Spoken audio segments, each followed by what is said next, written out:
안녕하세요. 축구 코치 에이든입니다. 이번 시간은 오늘의 선수 시간입니다. 이 코너는 최근 이슈가 되고 있는 축구 선수의 분석을 해보는 코너입니다. 두 번째 선수는 바로 분데스리가 2를 접수한 사나이 대한민국의 이재성 선수입니다.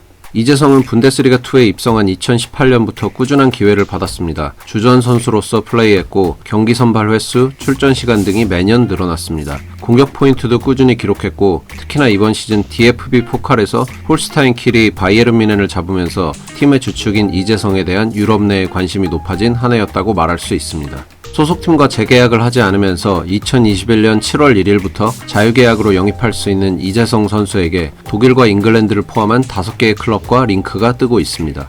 그렇다면 링크가 되고 있는 팀 중 이재성이 이적할 만한 팀은 어디인가에 대해 알아보도록 하겠습니다. 이적할 만한 팀의 조건은 3가지를 기준으로 했습니다. 첫 번째, 공격형 미드필더 포지션이 있는 포메이션을 사용하는 팀. 두 번째, 공격형 미드필더 포지션의 주전 경쟁 난이도. 세 번째, 지난 시즌 성적을 포함한 리그 수준. 이렇게 3가지를 고려하였고 팀의 재정 상태와 계약 같은 부분에 대해서는 고려하지 않았음을 미리 말씀드리겠습니다. 베르더 브레멘. 이번 시즌 베르더 브레멘은 분데스리가에서 17위를 기록하면서 분데스리가 2부로 강등되었습니다. 그로 인해 많은 선수 구성이 달라질 것이고 다음 시즌은 분데스리가 2에서 시작합니다. 베르더 브레멘이 주로 사용한 포메이션은 2가지입니다. 3-4-2-1을 10회, 3-5-2를 9회 사용했는데 3-5-2의 경우 중앙 미드필더 2명과 수비형 미드필더 1명으로 구성되는 경우가 많았기 때문에 이재성에게 기회를 줄 수 있는 포메이션은 3-4-2-1입니다. 이 팀을 선택했을 때의 장점은 2부 리그로 강등되었기 때문에 팀의 이적 상황에 따라 주전 경쟁이 수월할 수 있습니다. 그리고 공격형 미드필더가 있는 포메이션을 가장 많이 사용했다는 점도 긍정적인 면입니다. 다만 2부 리그로 강등되었기 때문에 1부 리그로 다시 승격한다는 보장이 없고 전북과 홀슈타인 킬에서 모두 타겟형 공격수와 함께 플레이했던 이재성에게 빠르고 기술적인 공격수를 주로 사용하는 브레멘에서는 스타일에 새롭게 적응해야 합니다. 그리고 분데스리가에서는 좋은 경기력이 아니었지만 공격형 미드필더 포지션에 선수가 많다는 점도 단점입니다. 이 팀에서 경쟁하게 될 선수는 주로 공격수로 출전하는 조시 사전트, 공격형 미드필더 포지션에서 플레이하는 레오나르도 비텐코트와 로마노 슈미트입니다. 이러한 이유로 베르더 브레멘의 추천 등급은 B입니다. 함부르크.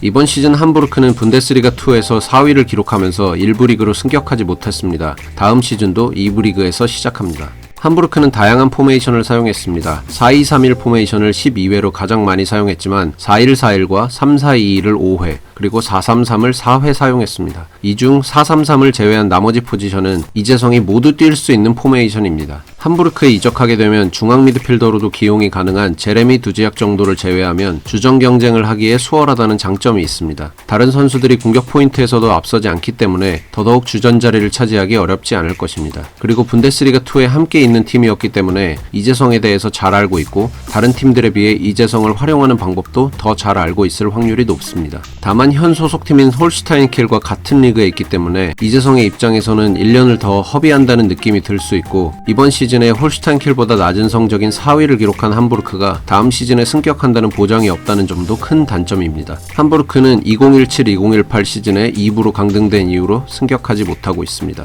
이 팀의 경쟁 상대는 21경기에서 선발로 나온 제레미 두지약과 16경기에서 선발로 나온 마누엘 윈체이머입니다.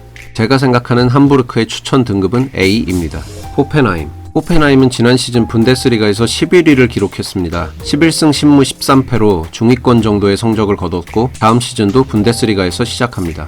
호펜하임 역시 다양한 포메이션을 사용했습니다. 그중 4-2-3-1과 3-4-1-2가 8회, 7회로 가장 많았고 백3 기반의 3-5-2와 3-1-4-2도 각각 5회와 4회를 사용했습니다. 사용한 모든 포메이션에서 이재성은 뛸 수 있습니다. 백3를 기반으로 하는 포메이션이 주를 이루는 팀이지만 대부분 공격형 미드필더 포지션이 있는 백3를 사용하고 있고 이재성의 입장에서는 이적 루머 팀 중 뛸 수 있는 포지션이 가장 많은 팀입니다. 그리고 분데스리가에서 안정적인 순위를 기록하는 팀이기 때문에 강등이나 유럽 대항전 진출을 위해서 주전 선수만을 고집하는 팀들보다는 출전 기회를 얻기에 나쁘지 않다는 장점도 있습니다. 다만 이재성이 경쟁해야 하는 포지션의 선수들이 대부분 많은 출전 시간을 기록했고 평점과 공격 포인트도 좋습니다. 그 말은 주전 경쟁이 쉽지 않다는 것을 뜻하고 이번 시즌 눈에 띄지 않았지만 22경기에 출전했던 무나스 다브로도 잠재적인 경쟁 상대입니다. 게다가 주로 사용하는 메인 포메이션이 없이 여러 포메이션을 골고루 사용했기 때문에 좋은 경기력을 가졌다 하더라도 상황에 따라 나오지 못할 수도 있습니다.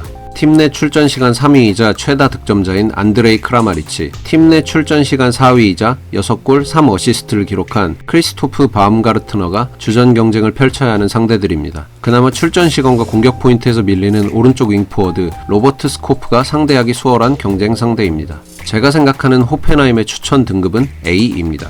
프라이부르크. 지난 시즌 프라이부르크는 분데스리가에서 10위를 기록했고 52골을 득점하고 실점하며 골득실 0을 기록했습니다. 다음 시즌도 분데스리가에서 시작합니다. 프라이부르크가 주로 사용한 포메이션은 3-4-3입니다. 총 12회를 사용했고 이것은 각각 7회씩을 사용한 4-2-2-2와 4-4-2보다는 5회를 더 사용했습니다. 3-4-3과 4-2-2-2는 이재성에게 자리를 마련해 줄 것입니다. 현재 이적 루머가 나오고 있는 팀 중 유일하게 한국인 선수를 보유하고 있는 팀이기 때문에 팀 적응이 가장 빠를 수 있다는 장점이 있습니다. 게다가 분데스리가 내에서 중위권 정도의 성적을 항상 거두는 팀이기에 호펜하임과 같은 장점이 있고 공격형 미드필더가 뛸 수 있는 포메이션도 적절하게 보유한 팀입니다. 호펜하임의 단점처럼 공격진에 있는 선수들이 출전 시간, 공격 포인트, 평점이 좋은 편이라 주전 경쟁이 험난할 것이고 많이 바뀌었다고는 하나 프라이부르크의 전통적인 포메이션은 4-4-2이기 때문에 측면 윙어 자리에 사용할 가능성이 큽니다. 이적이 거의 확정되었지만 많은 경기를 뛸 수 없었던 권창훈의 상황을 생각해본다면 이재성의 대략적인 출전 시간을 유추할 수 있습니다.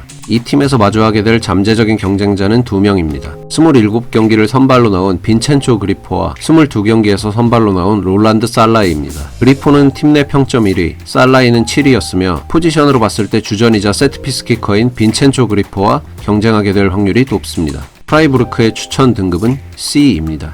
크리스탈 팰리스. 이적 루머 팀 중 유일한 프리미어리그 팀인 크리스탈 팰리스는 2021 시즌에 14위를 기록했으며 12승 8무 18패를 기록했습니다. 다가오는 시즌도 프리미어리그에서 시작합니다.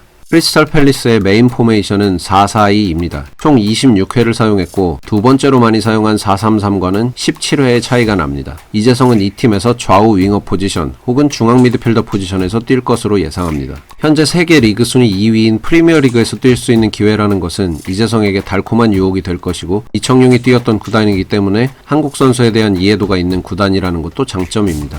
다만 메인 전술이 클래식한 4-4-2이기 때문에 공격형 미드필더 자리가 없고 정통 윙어 스타일을 측면에 세우는 성향의 팀입니다. 이재성의 스타일과 맞지 않는 팀이고 발은 다르지만 비슷한 스타일로 볼 수 있는 이청용의 출전 시간이 이재성의 선택에 도움을 줄 것입니다. 그리고 4-3-3도 9회나 사용하기는 했지만 왼쪽 중앙 미드필더로 출전한 제프리 슐럽이 왼쪽으로 빠지고 안드로스 타운샌드가 오른쪽으로 빠지면 결국 4-4-2 포메이션이 됩니다. 이런 것들을 보면 공격형 미드필더인 이재성에게 뛸 수 있는 포지션은 없습니다. 이 팀에 가게 된다면 윙어인 안드로스 타운샌드, 에베르 에제와 주전 경쟁을 할 것으로 보입니다. 플레이 스타일로 봤을 때는 가능할 수 있지만 에이스인 윌프레드 자하의 자리를 뺏을 수는 없을 것이고 유럽 대항전을 나가지 않기 때문에 주전급 선수들이 로테이션 없이 대부분 경기에 출전할 것이기 때문에 주전 경쟁은 매우 험난할 것으로 보입니다. 크리스탈 팰리스의 추천 등급은 D입니다.